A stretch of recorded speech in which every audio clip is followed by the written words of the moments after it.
Hi, welcome to my podcast, Reclaim. I am your host, Thaís Sky.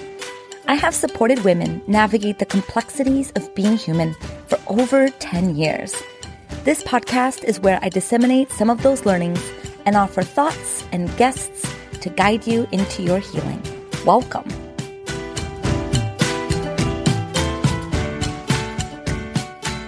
Hello, humans. Thaís Sky here. Welcome to Reclaim. I am so excited to be here for part 3 of this series, Talk Therapy, How to Get the Help You Need.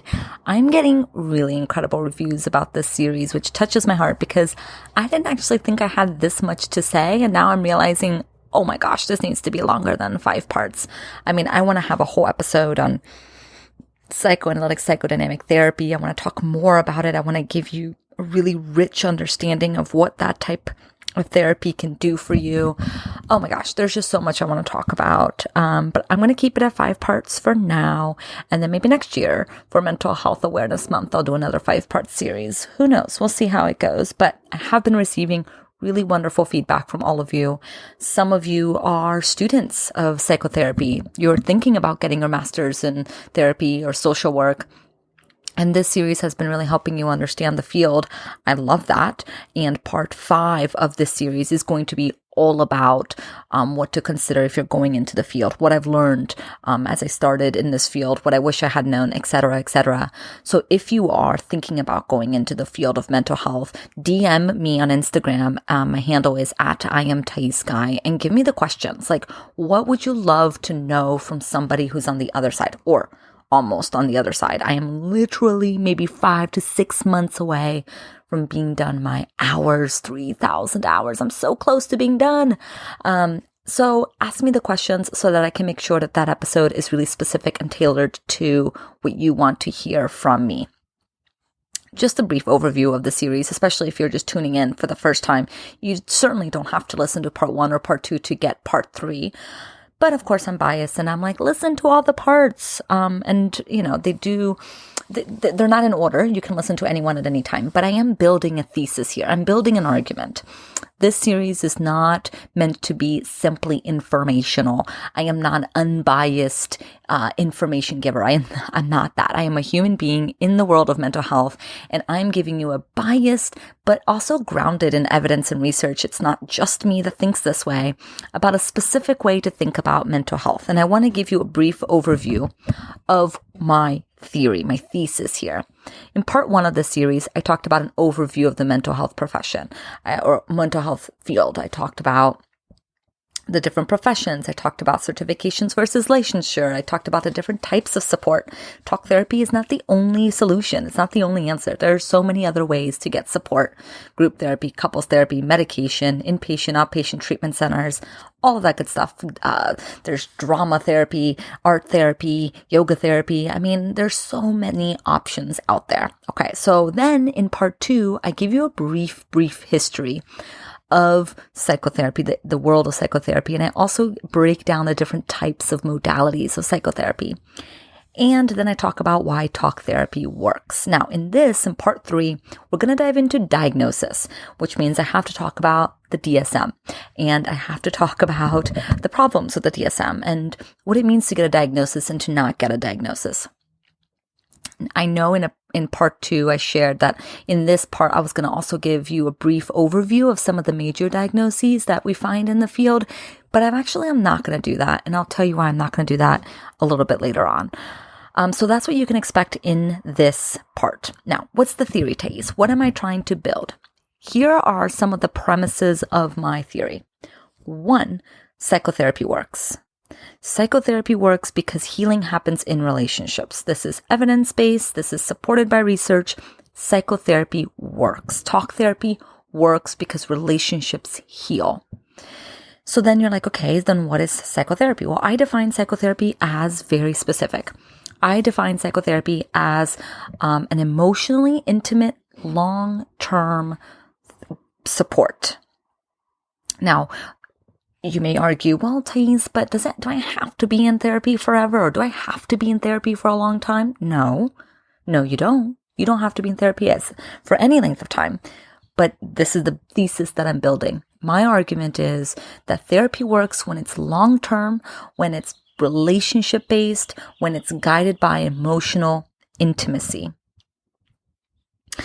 Now, the reason why this is a thesis is because right now, what's becoming more and more popularized in the world of mental health is the medical model approach to mental health. The medical model approach tells you that psychotherapy should be short-term and that long-term care is an anomaly, okay? The medical model says that everything is short-term, that it's symptom-based, that it's behavioral-based, that the best modality to guide you, to help you is CBT, cognitive behavioral therapy, and medication. And this is all lumped together around the world of healthcare. And we're going to talk about this in terms of diagnosis in a minute. But what's wild is that research shows that these short-term, limited sessions-based therapy, like 12 sessions, like if you have generalized anxiety disorder, then your healthcare provider will give you 12 sessions with a therapist. They found that the evidence supports that shit does not work. It doesn't work for sustainable long-term change. If you're looking for something short-term, if you're looking for alleviation of a symptom, short-term therapy may work, but then you're done with it. And then if you're not really getting to the root of the issue, if you're not really driving a deeper understanding of yourself, the problem is that those symptoms probably are going to come back. Or if they don't come back, it may not help alleviate other symptoms. Because the truth of the matter is, the longer you are in therapy, the more it's shown to work. Now, you may be thinking, Thaís, are you serious? And I am here to say yes. I'm a huge proponent for long-term work. I'm a huge proponent for healing in relationships. And again, the evidence supports this. Research supports this. This is not just Thaís talking out of her butt here. When you look at how long, therapy works, they say that the minimum is 6 months. That if you actually want further alleviation of symptoms, you should probably be thinking about being in therapy for longer than 6 months. In my mind, I don't see therapy as alleviation of symptoms. I don't see going to a therapist as equivalent to going to a doctor. When you go to a doctor, you say, I have pain in my knee. And then you fix that pain in your knee. And then you don't have to go to the doctor anymore. You don't have to depend on a doctor. Wellness is based on your not dependence on a doctor. I don't see it that way in terms of therapy. I don't see a dependence on therapists as a problem. I don't see this idea that therapy is just for people that have mental illness, and then you go to therapy, you alleviate your symptoms, you no longer have that mental illness, and then you're done. The way I see therapy is that it can be and is tremendously supportive for people who have struggles with their mental health, but it's not just for that. There is a relationship that happens that in that relationship can be extremely corrective. Therapy is a way to deepen our awareness, to deepen our understanding of self.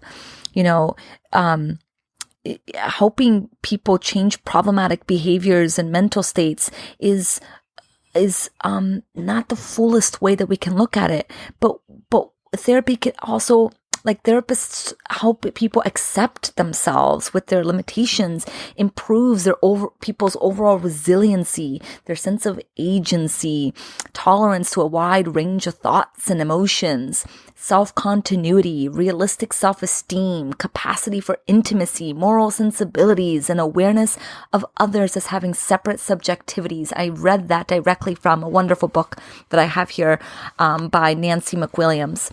I love that. Rather than just looking at alleviation of certain symptoms or changing behavior, therapy helps us to understand ourselves better. It helps to deepen a relationship with ourselves and others. So I see therapy from a different lens than just symptoms, treatment, diagnoses. And if that's the case, then hearing me say that therapy is long-term and that's what has actually been supported, like, that's not out of the realm. I don't see me being in therapy, I don't see it as a problem that I've been in it for 3 years and I probably don't plan on ending it anytime soon. I don't see that as a bad thing. I see it as a rich thing, as a relationship that is deepening my ability to be with myself. And that's why I'm in therapy, not just because I have a diagnosis that needs to be treated. So this is my bias. As you can hear, not everyone agrees with me. And there are many, many very large systems out there that are benefiting from a medical model of the mental health landscape. And we're going to talk about that in a minute.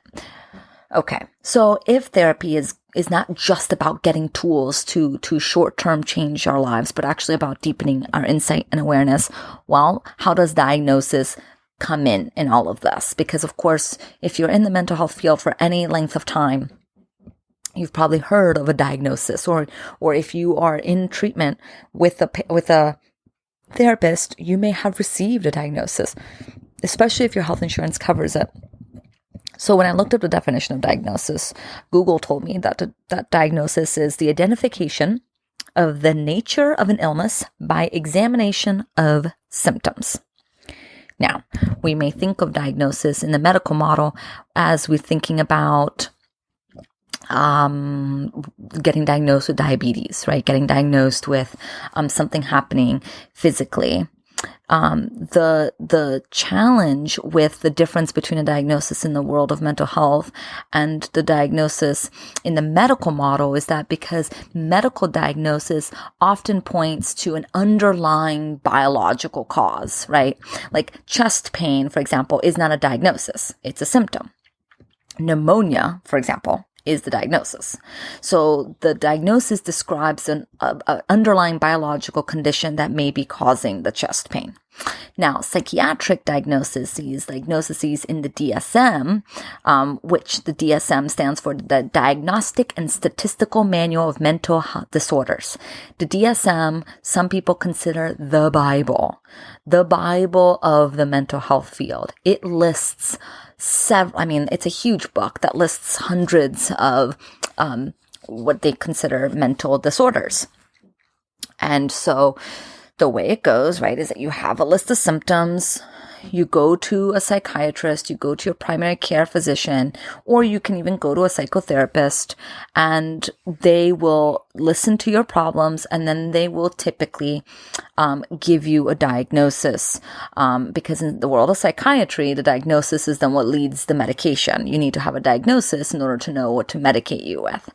Okay, so the DSM is the Bible of the mental health industry. And in grad school, I had to learn all about the DSM. I had to learn how to use it. I had to learn how to diagnose. I had to learn how to write it.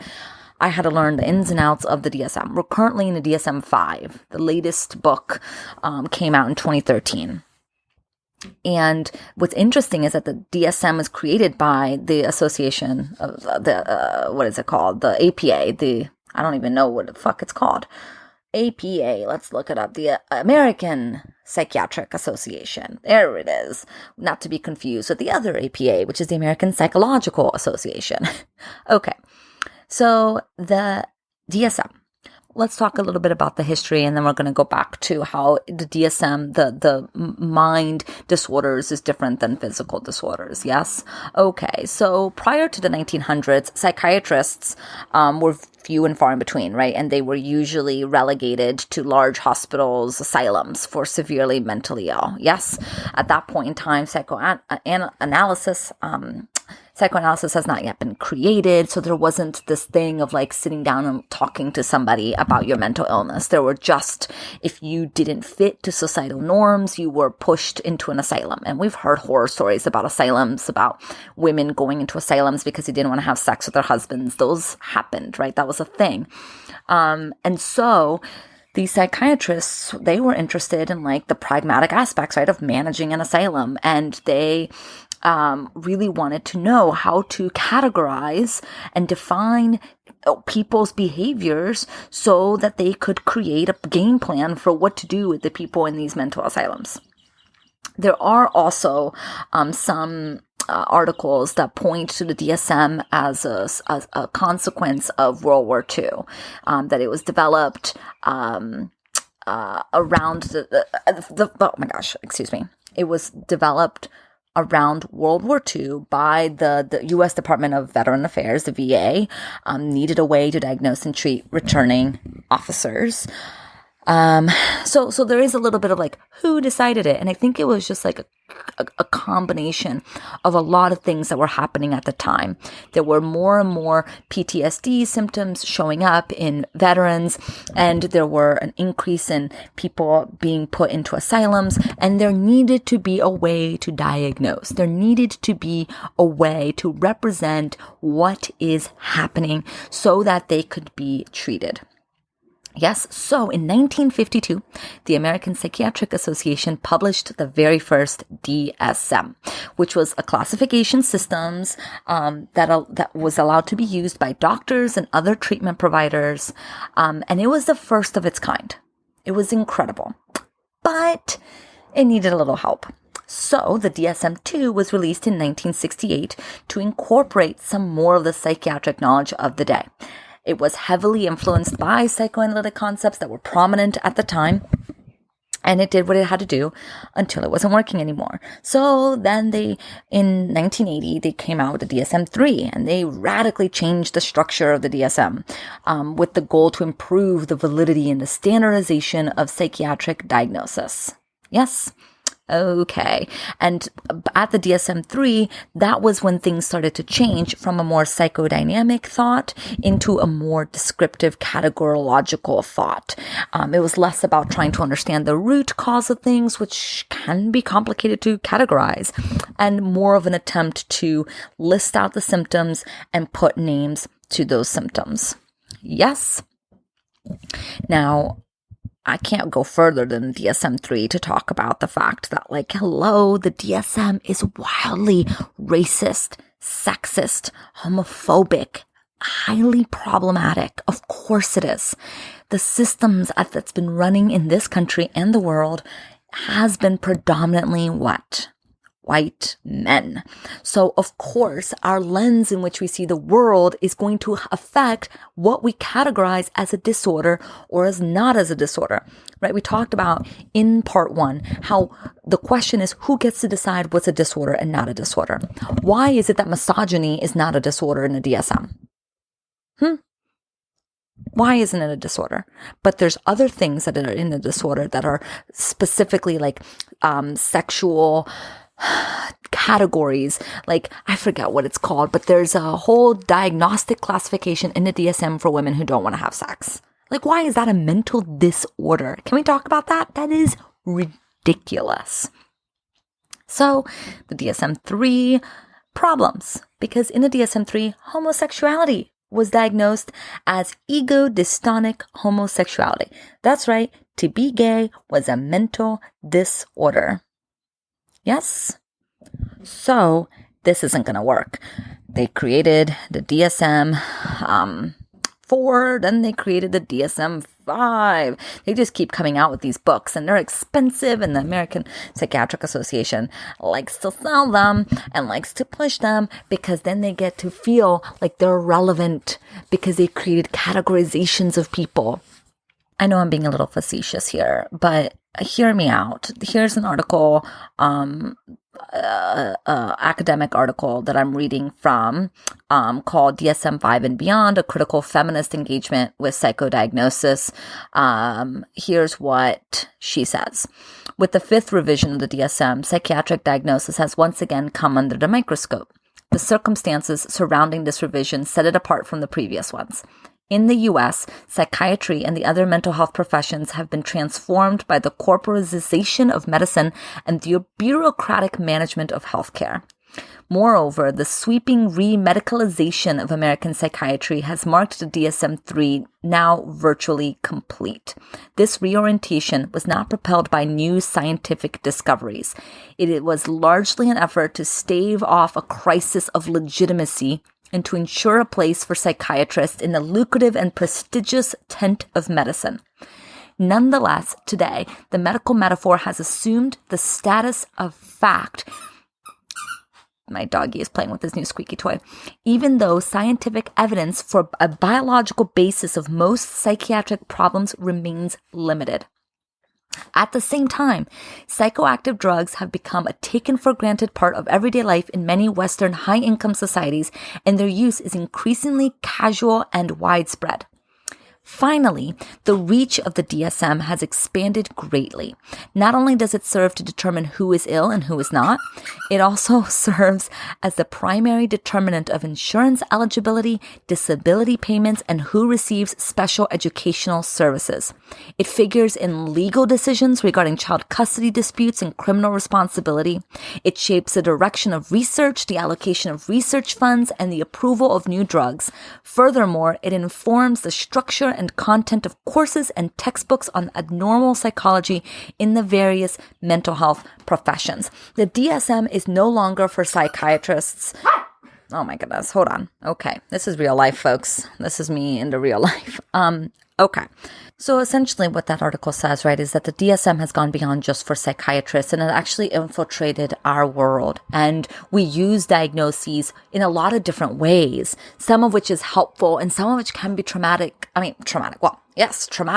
or unnecessary, or leading us to believe that a diagnosis could mean that you do or don't receive care, or that you can get custody of your child, et cetera, et cetera. And so because the DSM and diagnoses have now gone far beyond the scope that I think was intended for, which I think, it's not that the DSM is inherently bad. Yes, it has racist, sexist, homophobic, transphobic past, but inherently, I don't think the classification, the desire to classify is bad. I don't think anything is bad or good. I think it's all complicated, and there is a time and place for diagnoses, and we're going to talk about that in a minute. For those of us who are maybe seeking a diagnosis or interested in getting a diagnosis, that's not a bad thing. I think the problem is that it's expanded beyond its reach, and now it has meant a lot of things that I don't think it's meant to really assess. And that has real life consequences, and it can be really problematic, particularly when we're looking at the fact that this book was developed by white men and it is biased. Yes? So, so like I said before, in the medical model, right, the medical diagnosis, it often points to an underlying cause. It points to what is happening and what is understood. Now, with psychiatric diagnosis, they're different because they're just descriptions. They don't explain what's happening. They can't speak to the underlying cause.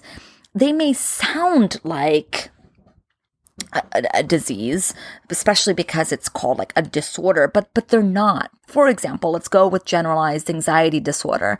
You can't equate generalized anxiety disorder with something like pneumonia or diabetes, because diabetes speaks to something that is happening within the body, whereas with generalized anxiety disorder, it's just a list of experiences that the person is saying to you. So if, for example, you are spending more time than not worrying or stressing, you may be given the diagnosis of generalized anxiety disorder, but we don't know what is actually driving the anxiety. We don't know what the cause of the anxiety is. The diagnosis isn't telling us the cause, isn't telling us what the problem is. It's just a category. It's just listing several symptoms that a person may be experiencing. And so this can make things complicated. If you have diabetes, there is a treatment plan. There is something that you can take. There is, of course, a little bit trial and error. Every body is different. But with doctors attempt to understand that the body is not producing insulin. It's not doing this, and now it's going to give you medicine to help your body produce insulin. Okay. But with, let's say, something like generalized anxiety disorder, well, we don't know what's driving the disorder. So therefore, we don't know what the treatment plan is going to be, because everybody's anxiety is different. Someone's anxiety could be that they have to go to war tomorrow, whereas someone else's anxiety could be that they don't have food for the table. I mean, it's just, there's so many different causes for the anxiety. And so you can't create a treatment plan based just on a DSM diagnosis, because the DSM diagnosis is just a category of symptoms. It doesn't tell us what's happening to then lead a treatment plan. Are you with me so far? You can have patients with the same diagnosis that don't have the same or that don't respond to the same treatment. That can make it really hard for researchers. That can make it really hard to then see the usefulness of something like a DSM diagnosis. The DSM diagnosis categorizes. It doesn't tell us what is actually happening. So we don't know just from a diagnosis alone what is going to happen. Yes? Okay. So, the DSM, the APA says that the DSM at its core is a guidebook to help clinicians describe. It provides clinicians with a common language. This is totally fine. But then we have to wonder, are we leaning too hard on diagnoses to create these kind of manualized, by-the-book therapies that completely miss the cause of the anxiety in the first place? That is all I'm suggesting. If you get a mental health disorder, what you're essentially being told is that you have a list of symptoms that match, sometimes vaguely, matches a description that someone decided falls into a category together. Yes, that's it. That's it. It doesn't say that there's a problem with you. It doesn't say what the solution to that problem is. It is just complicated. Let me reiterate for one more time. A DSM diagnosis is a descriptive label. It's not a cause. Yes? Mental disorders are constructs. I don't look at mental disorders as a disease. I don't look at it as a biological underpinning. I see mental disorders as a construct, much of which are social constructs, are cultural phenomenons of attempting to explain. And I'm not the only one. So here, this is a tweet by Alan Francis, who is the chair of the Dsm-3 task force. Okay. And he wrote, mental disorders are constructs, not diseases, descriptive, not explanatory. Helpful in communication, treatment planning, but no claims regarding causality, homogeneity, clear boundaries. And then the tweet says, we wrote this in the DSM-4 intro, but no one read it. That's the joke. Okay. In case you thought I was done bashing the DSM, I am not done bashing the DSM. I'm going to be taking this from Nancy McWilliams' book. Love Nancy McWilliams. She is very well known in the world of psychoanalysis. And she wrote some thoughts that she has about the DSM. So first, the DSM lacks an implicit definition of mental health or emotional wellness. This is a good call. If we know that a mental disorder is a struggle with our mental health, what are we working towards? What is mental wellness? How do we define mental wellness? Is it a prescription? Is it a list of categories that you have to check off in order to be considered mentally well? Like, what is it? Is it to be happy all the time? Like, how would you define mental wellness? If you can't define mental wellness, how can you define mental disorder? Also, despite the fact that a sincere effort to increase validity and reliability inspired the DSM editions, the validity and reliability of the DSMs have been disappointing.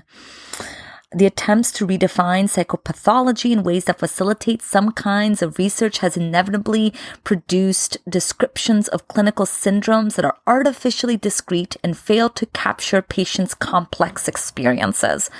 So the DSM fails in that it can be very overly simplified and categorize behaviors that are actually very complex. Also, although the DSM system is often called a medical model of psychopathology, no physician would equate the remission of symptoms with the cure of disease. Yes? So no physician would say that because you don't have symptoms of anxiety, that means that you're cured of anxiety. What is cured of anxiety even mean? Okay, fourth, many of the decisions about what to include in the post-1980 DSMs and where to include it seems in retrospect to have been arbitrary, inconsistent, and influenced by contributors' ties to pharmaceutical companies. Did you know that psychiatrists are one of the most supported by pharmaceutical companies? That's important to know. Yes? Okay. For example here, all phenomenon involving mood, were put in the mood disorders section, and the time-honored diagnosis of depressive personality disappeared. The result has been the misperception of many personality problems as discrete episodes of a mood disorder. Okay. Let's see if there's anything. And finally, I want to comment on a subtle social effect of categorical diagnosis. This is Nancy McWilliams writing. It may contribute to a form of self-estrangement, a reification of self-states for which one implicitly disowns responsibility. This is a rough one for us to kind of think about together. How may we use a mental health diagnosis as a way to say, this is just my diagnosis. I'm not responsible, right? Like some of us, there's memes out there of like, it's not me. I'm just a Scorpio. Like I can't help it because I'm a Gemini. This is just what Sagittarius does. It's like a way to kind of write off the fact that we actually have self-responsibility and self-capacity to navigate life. And so are we using, a diagnosis as a way to say, sorry, that's not my fault. It's just this diagnosis. And where are we then using diagnosis as a way to create compassion? Like, okay, I'm struggling with this thing. I'm struggling with this thing. And like, of course, this is going to be harder for me. Yes. So sometimes diagnosis can help. Sometimes it can lead to what Nancy McWilliams calls a form of social estrangement or self-estrangement. Okay. So let's then think about the pros and cons of getting a diagnosis. Maybe, you got a diagnosis and like you're still thinking about how to process that information, or you're thinking about it getting a diagnosis. How do you process that information? Do you go to get a diagnosis or not? Let's think about that together, and maybe that will help you decide what you want to do. Okay, so on the one hand, here are some pros to getting a diagnosis. First, it can be helpful to name an internal experience. It can be helpful to not feel so alone in it. It can be helpful to know that other people have come before you. When I had an eating disorder, being given a diagnosis at that time was so, well, on the one hand, I couldn't believe that I had it. And I had to really grapple with like whether or not I really had it. And then I got it, and it felt like, oh, I do have this. Thank God I'm not alone. Other people have had this. There's this category of things that I'm doing to myself, right? I'm not eating, etc. And other people have come before me. And that can feel so relieving when we're feeling really overwhelmed and scared, and we feel like we're the only ones that are experiencing this. To know that other people have come before us, that there's treatment plan options, that there are things out there that support you, can feel really, really relieving. So that's a pro. And it can be helpful for treatment plan. It can be helpful to get the right support. If you know that you have a diagnosis, you can now look for people who have more knowledge around that topic. You can go to people who have worked with that diagnosis before. You know what type of support.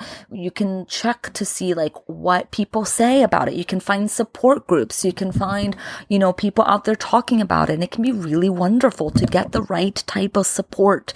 And so having a diagnosis can guide that, can help that. And so that can be really, really helpful to create a plan of action, a type of support. Yes. Okay. All right. And then another pro is that it can increase your chance of getting helped. If you know what you are navigating, then it can help in people being able to help you. And I know that there's a lot of stigma around mental health challenges in our world.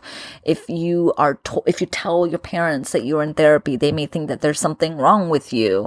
If you tell your work that you have a mental health diagnosis, they can, punish you or fire you. I mean, they can't legally, but they could try, It's like, we live in a world that makes us think that mental wellness is the only way to operate, but not creating a world where mental wellness can thrive. if I would even try to define mental wellness, which I'm not going to because I don't even know what it is. But in a world where stigma, lies, and we're told that we have to figure it all out by ourselves, having a diagnosis can help you to really claim your challenges, to say to the world, I struggle, and to take a statement for yourself and for other people that suffering is a part of the human condition, and there's nothing wrong with you for having a diagnosis. There's nothing broken within you because you have a set of symptoms that fits a certain model, that fits a certain category. It's just an opportunity to further deepen our awareness of self. Yes? Okay. So those are some of the pros. Now let's talk about some of the cons. Already talked about this. It can be oversimplified. Yes. Oftentimes when I read a DSM and think about a diagnosis, and then I look at the person, it's very hard. People don't fit into neat categories, and it's hard to give one person a specific diagnosis because it's often just a lot more complicated than that. People are complicated, yes, and so a diagnosis can often feel very limiting. And it can trivialize. It can feel like I'm objectifying their pain. And it can feel very squeezing and limiting. And feel like a too small label. There can get to be a point where a diagnosis feels like it's actually more limiting than expansive. Going back to my eating disorder days, at one point getting a diagnosis was like really liberating and helping me understand what was going on. And then it got to the point where I didn't want to identify with that label anymore. I didn't want to consider myself someone in recovery of an eating disorder. I didn't think that label, binge eater, of being emotional eating, whatever it was, of over exercising, all of that yummy stuff of my eating disorder days, I didn't feel like it fit me anymore. And I didn't want to carry it anymore. And I was complete. I was done with that diagnosis. I was done with that label. It no longer felt useful for me. It felt limiting.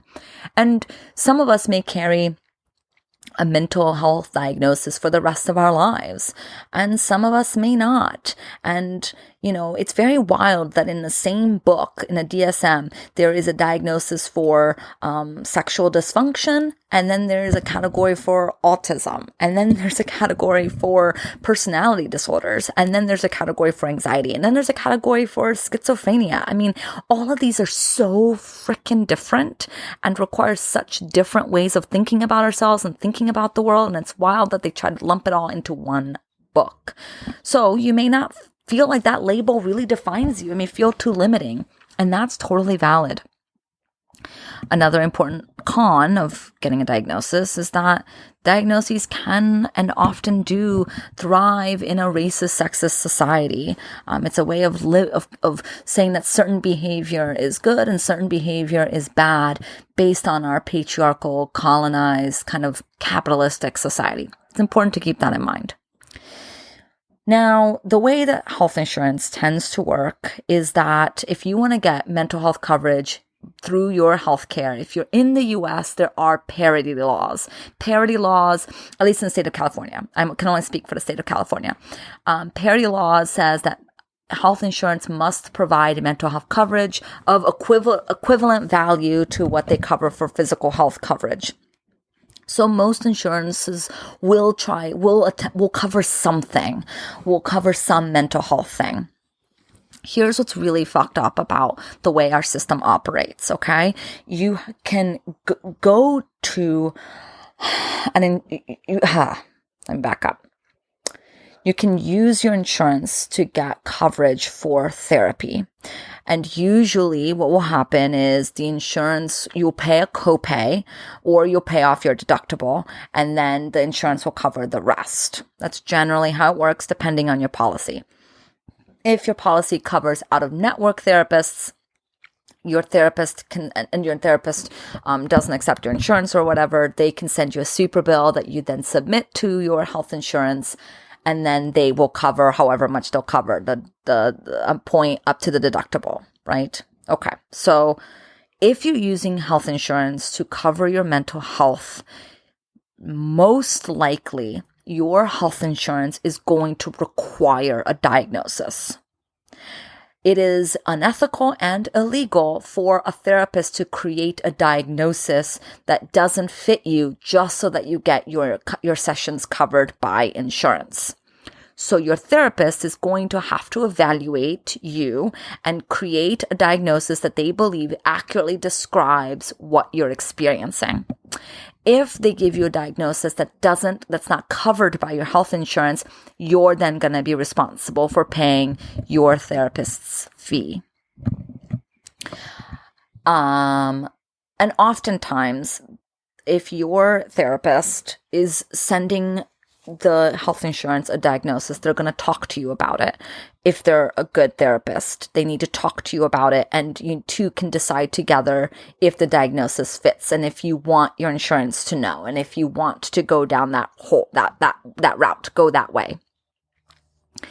Now, this can be, can have feelings. You may have feelings about your diagnosis. You may feel that it doesn't fit, in which case it's really important for you to tell your therapist, and the therapist and you can talk about it together. When therapists create a diagnosis, it's usually based on an evaluation that they do of you. Now, some therapists have a more manualized evaluation and some therapists don't. I don't have a manualized evaluation that I use to create diagnoses. That's not how I work with my clients. I don't have a questionnaire that I go through, that I check off and list symptoms and then decide on a diagnosis. That's not how I work with my clients. Some therapists do that way. Some therapists will be happy to diagnose you after the first session. Some therapists never diagnose their clients, and only if the client wants insurance do they talk about diagnosis. So there's a lot of different ways to work through this, and none of them are bad and none of them are wrong. It's okay if a therapist doesn't offer you a diagnosis. It doesn't mean that, one, you don't have one, or that you do have one. It doesn't mean anything. It may mean that there's no point in talking about the diagnosis because of all of the reasons I just spent 30, 40 minutes talking about. Okay, so when you submit for your insurance to cover your sessions, oftentimes what insurance will do is only cover a certain amount of sessions given the diagnosis. This is really, really sad. The health insurance will say, okay, you have generalized anxiety disorder, we'll cover 12 sessions because evidence supports that in 12 sessions you should see alleviation of symptoms. Now, if you've listened to any part of this 5-part series, you'll know how bullshitty that is. We don't know. It takes time.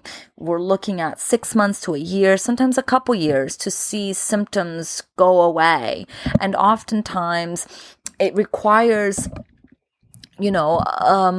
a commitment with ourselves and with our hearts to really understand ourselves. 12 sessions probably isn't going to do it.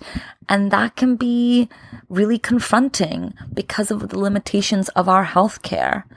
There's a lot of arguments that mental health should be free. And I struggle with this. I really do, because I don't want to do this work for free. I work really hard. I study really hard. I'm not interested in doing this work for free or getting compensated at a rate that someone else decides for me. I want to be able to choose my rates. I want to be able to decide how much I get paid or don't get paid for being a therapist. And if I work on an insurance panel, which means I'm an insurance panel. If I work on an insurance panel, it means that I applied to be a part of that insurance, and then they send me clients, and people who have that insurance can then see me. That's called in-network, right? To be on a panel means to be in-network. Usually, to be in-network means that you only pay, your copay, you only pay your copay, and then the health insurance compensates me for the rest. But health insurance often has a rate fee that they decide, $60 a session or $100 a session, or however much they decide that a mental health practitioner should be paid. And then you just have to be okay with that. And it's often not sustainable for therapists to see the number of clients that they need to see in order to have, their income covered, right? To make enough money if they're if they're working solely through health insurance. So here's what often happens. The therapists that are confident in their skills, who are really wanting to create the income and the freedom that they desire, they go into private practice and they don't take insurance. So if you want your insurance to cover for it, you're going to have an out-of-network policy. And then what you'll do is you'll pay your deductible and then the insurance will cover the rest through a super bill situation. So the really good therapists tend to not use insurance. So this now gets into access. It gets into the really frustrating paradigm of our mental health system, which is that what's accessible is usually the short-term therapy. What's accessible is usually manualized therapy. I heard that CVS is now doing therapy where you can go for 4 sessions and pay, your insurance will cover it or whatever. 4 sessions. And that's becoming the standard of care for psychotherapy. Our world is crazy. It's nuts to think that that can do anything. What is that going to possibly do? Listen, hey, it's better than nothing. Go do something. It's better than nothing. But that better than nothing, that better is very, very low. And it makes me really sad. So you can also do like sliding scale therapy. I work at a community mental health clinic right now, and we do sliding scale. I worked at one previously, so I've worked at 2 now in the Los Angeles area. The first one, the lowest that they went was $15 a session. This one, the lowest they go is $40 a session. $15 a session can be more affordable for some people. Some people can afford even $15 a session, and that's really hard. There are places that do free. There are community centers that, go to places that have very little access. That is a thing. It's not that well known or that popular, that well funded, as you can imagine why. So what do? We go, if we have a low income, we go to a sliding scale space. Here's a challenge with sliding scale community mental health clinics. One, they're generally consists of trainees and associates, right? So people who are in training, who are working to get their license. These people are usually doing it for free. I don't get paid in a community mental health space. I'm doing this work for free in exchange for hours for my licensure. That means that I have to be able to feed myself in some other job. Luckily, I have a really beautiful, thriving business that allows me to do my hours. But again, this is access. Some people don't have this capacity, don't have the privilege to be able to do this work for free to get their hours. So there's that access for clinicians, which is why our field can be so white-based, people who have the income to be able to support this. They have a husband or a partner that can support their process. Okay, so there's that. So if you're in low income, you can do a sliding scale fee at a community mental health clinic. If you have slightly higher income or you have insurance, you can go through an insurance panel. But all of those therapists tend to be in their beginning stages. They tend to be in the growing of their private practice. The really good seasoned therapists, the ones that are really thriving, they usually don't take insurance. And then again, they're usually the ones that are doing more of the long-term support, because community mental health clinics, the students usually go every 2 years, 1 to 2 years. And what we talk about? Psychotherapy is defined as long-term, emotionally intimate work. So there's a lot of issues in our field, and it's really, really frustrating. And in part 5, I'll talk about my experience for clinicians or practitioners who are interested in going into the field. It's not all doom and gloom, but these are really important things to know if you're entering this as a consumer wanting to get good support. It's difficult and it's not impossible. There's some really incredible therapists out there. It is possible. It can just sometimes be a little bit hard to come by. And so in the next part, in part 4 of this series, we're going to be talking about going to therapy. We're going to talk about how to find a therapist, what to expect, how to make the most of it. We're going to talk about termination and ending treatment. We're going to talk about all of that. Yes? Okay. So back to the cons of the diagnosis. Health insurance sometimes will only cover specific mental health disorders, and they will limit how much they pay for that treatment. This is all obviously a con to getting a diagnosis because it's a significant limitation to getting the support that we need. Yes? Okay. Let me think if there's anything else. Oh, yes, there's more I want to share here. Okay.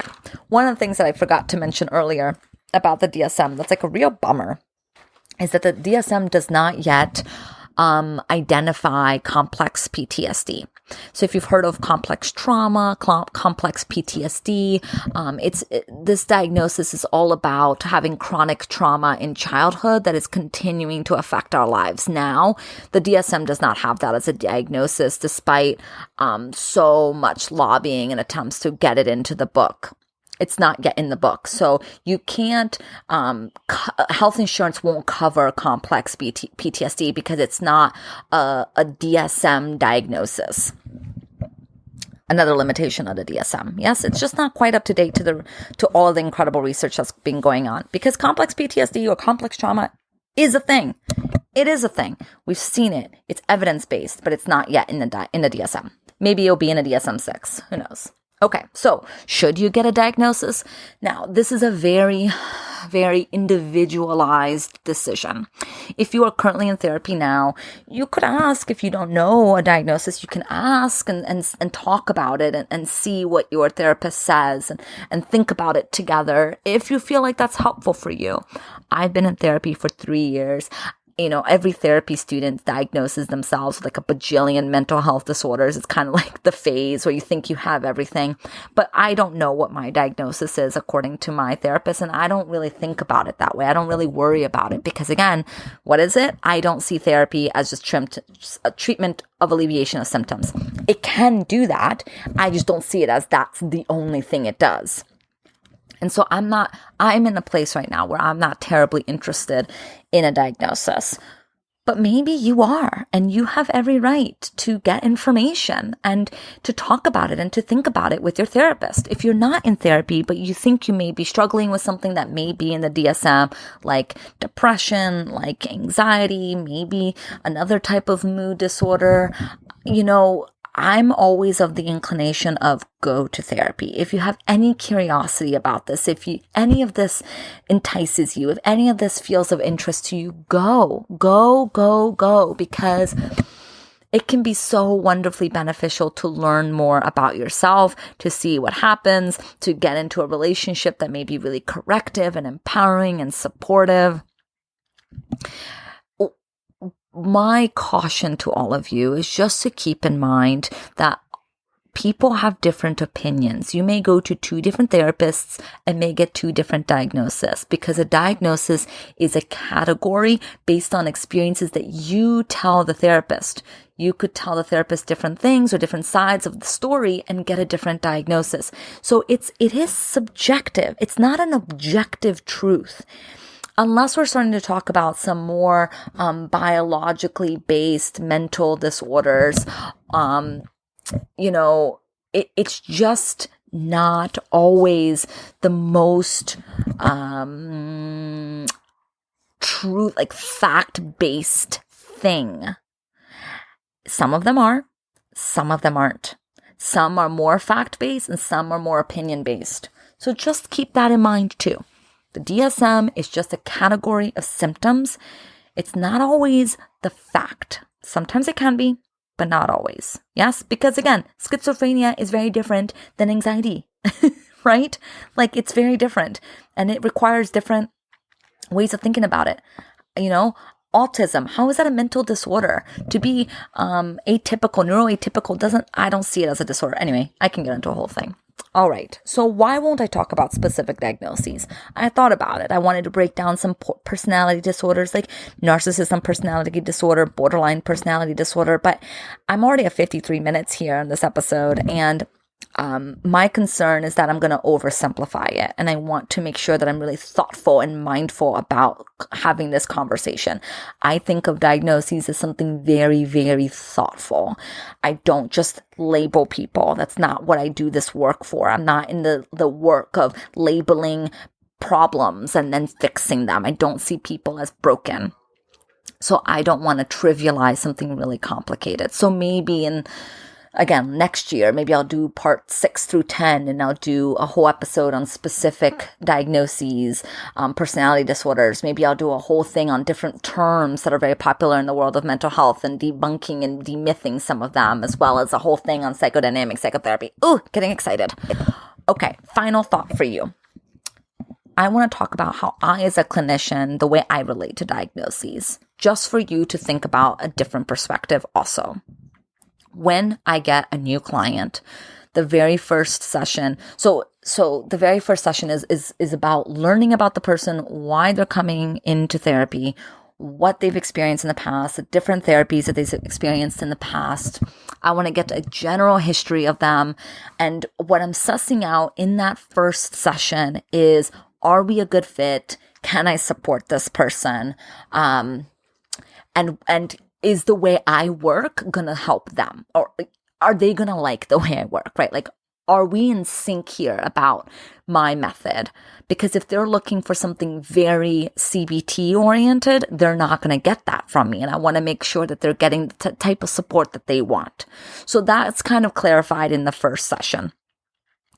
And then in subsequent sessions, in about 5 to 10 sessions, I'm still just getting to know the person.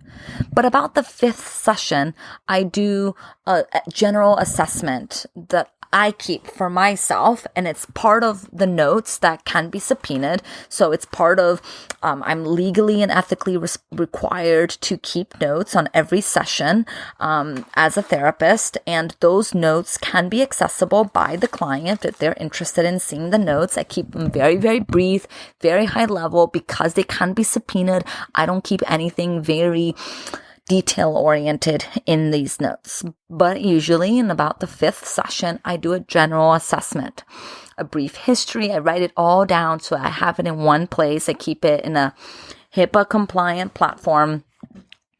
And then, yes, I generally write down a diagnosis and a brief treatment plan. Do I sometimes refer to that 5-session assessment, after we worked together for a little bit. I usually around the 6-month mark, I'll reassess, I'll look and see, was this accurate to what I'm continuing to see? And I'll think about it in my mind, but I don't generate continual assessments. And like, who am I after 5 sessions to slap a label on you, right? So I keep these very loosely. It's just for my notes. It's just so that I have a general understanding of what's going on. And then I let all that go. I don't work with my clients thinking about diagnoses in my mind. I don't think about labels. That's just not how I learned to understand people. I think about people in terms of a type of listening where I'm really reading between the lines. I'm not just thinking about the content, the surface content. I'm listening to the underlying unconscious meanings. I'm making connections between our relationship and what they're talking about. I'm listening for how the thoughts and the feelings kind of connect and make sense. I'm thinking about what else may be happening at the same time, right? I'm thinking about it's a very active type of listening where on the one hand, I'm thinking about the content, but on the other, I'm thinking about the process. What's happening in the room? Why is what they're saying matching their facial expression? Like, what's going on? And then I offer thoughts to continue to guide them into their experience, into their body, into their emotions. Again, I can talk all about psychoanalytic, psychodynamic, psychotherapy, and I will, but just to give you an idea of how one therapist works out there, I'm not saying that this is how all therapists work. I'm not saying that this is even the norm in the field, though it is how I've been trained, and I've been trained again by a few different institutes in Los Angeles. I'm really thinking about the whole person. I'm not thinking about a diagnosis and then creating a plan. Like, some treatment plans are like to change problematic thinking, right? I don't do it that way.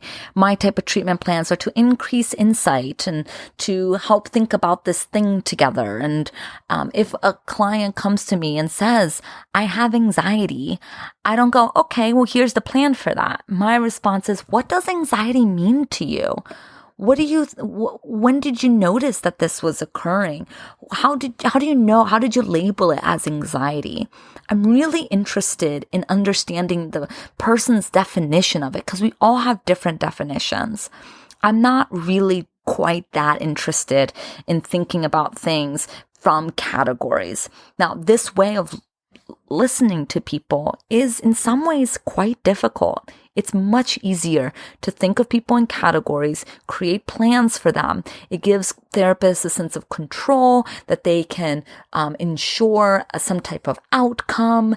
It can be really easy to rely on these kind of checking the boxes, manualized therapy to give confidence to the therapist.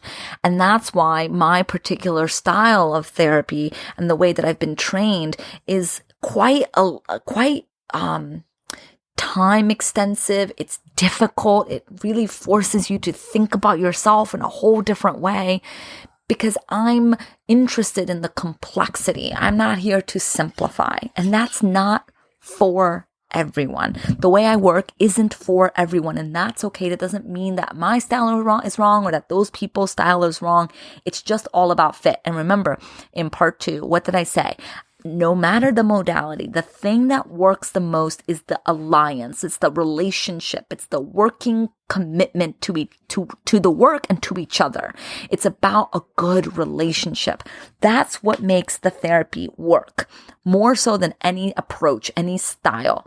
It's about that fit that both the therapist and the client has.